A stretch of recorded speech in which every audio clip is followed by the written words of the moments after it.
Assalamualaikum warahmatullahi wabarakatuh. Bentuk mobilitas sosial. Apa saja bentuk mobilitas sosial? Secara umum, mobilitas sosial terbagi atas 4. Yang pertama adalah mobilitas vertikal naik. Yang kedua, mobilitas vertikal turun. Yang ketiga, mobilitas intragenerasi. Dan yang keempat adalah mobilitas antar generasi. Mobilitas sosial naik. Bentuk mobilitas sosial ini diimpikan oleh banyak orang. Bahkan, boleh dibilang semua orang menginginkannya. Proses belajar, berkarir, bergaul, membangun jaringan, dan sebagainya hampir tak bisa dipisahkan dari orientasi untuk mengejar bentuk mobilitas ini. Mobilitas naik adalah perubahan status sosial individu ke posisi yang lebih atas. Sebagai contoh, seorang petani mendapat 1 miliar ketika menggali tanahnya yang ternyata berisi harta karun. Kekayaan yang diperolehnya secara mendadak dalam mengangkat derajatnya sebagai petani kaya. Selama harta itu tidak disita pemerintah tentunya. Seorang anak yang rajin pergi sekolah setelah lulus diterima kuliah di luar negeri. Status sosialnya di masyarakat jadi naik.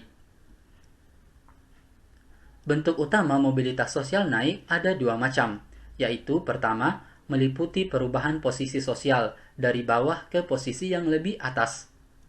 Kedua, pembentukan suatu kelompok baru yang diposisikan pada derajat sosial yang lebih tinggi. Contoh, masyarakat miskin yang mengikuti program transmigrasi.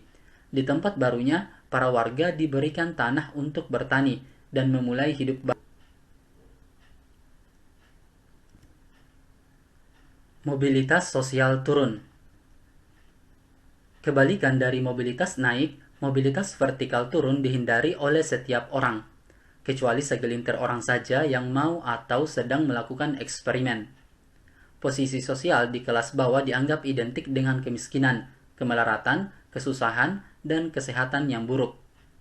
Oleh karena itu, wajar bila banyak orang mengantisipasi. Sebagai contoh, seorang polisi yang terlibat perkelahian dengan warga, kemudian dicopot jabatannya oleh atasan dan dipecat. Mantan polisi tersebut mengalami mobilitas vertikal turun. Sebelumnya, orang menaruh respek kepadanya karena punya jabatan di kepolisian. Namun setelah dipecat, ia cuma bisa cengar-cengir banyak acara khas orang menganggur.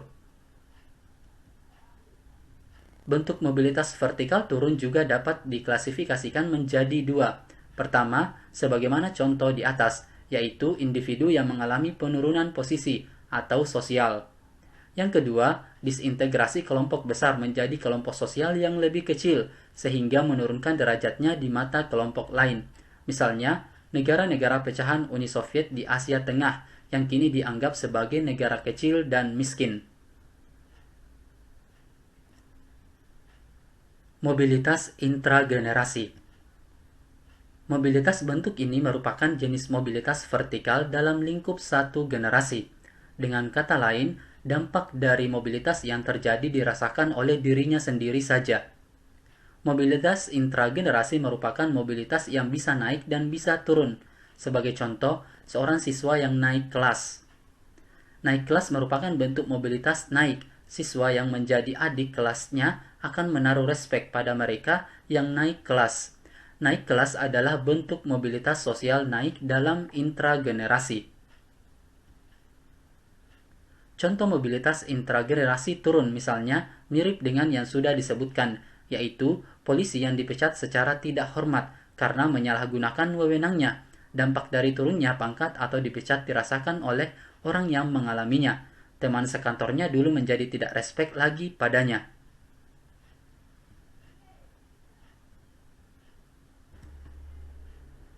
Mobilitas antar generasi. Bentuk mobilitas sosial ini, dampak dan implikasinya melibatkan orang lain lintas generasi. Mobilitas ini juga berupa mobilitas vertikal yang bisa naik atau bisa turun. Perlu diketahui, dampak dari mobilitas ini bisa menaikkan atau menurunkan status sosial orang lain lintas generasi. Sebagai contoh, anak nelayan yang jadi presiden. Tidak hanya anaknya yang mengalami mobilitas sosial naik, tetapi juga orang tuanya.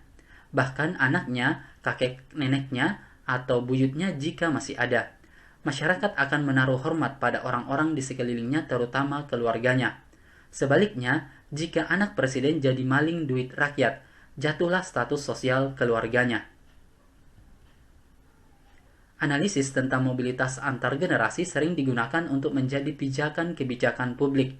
Sebagai contoh, temuan riset yang mengatakan bahwa anak orang kaya cenderung akan menjadi orang kaya, sedangkan anak orang miskin akan menurunkan budaya miskin pada anaknya. Maka ke depan, kesenjangan sosial masyarakat akan semakin lebar. Oke, cukup sekian pembahasannya. Terima kasih. Assalamualaikum warahmatullahi wabarakatuh.